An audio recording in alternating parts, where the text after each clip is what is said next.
ఢిల్లీ నుంచి శ్రీనగర్ వెళ్తున్న ఇండిగో విమానంలో ప్రయాణికులు ప్రాణాలు అరచేతిలో పెట్టుకోవాల్సి వచ్చింది. టేకాఫ్ అయిన కొద్దిసేపటికే విమానం గాలిలో ఒక్కసారిగా ఊగిపోయింది. ఈ క్రమంలో ప్రయాణికులంతా కూడా భయభ్రాంతులకు గురయ్యారు. సోమవారం సాయంత్రం 5:30 గంటలకు ఇండిగో విమానం ఢిల్లీ నుంచి శ్రీనగర్ బయలుదేరింది.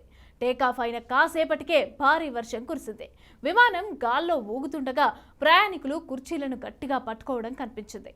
ఆ విమానంలో ప్రయాణిస్తున్న కాశ్మీర్ సేవా సంఘ్ చీఫ్ బాబా ఫిర్దౌస్ ఉన్నారు. ఇక తనతో పాటుగా విమానంలోని అందరికీ కూడా పునర్జన్మ లభించిందన్నారు.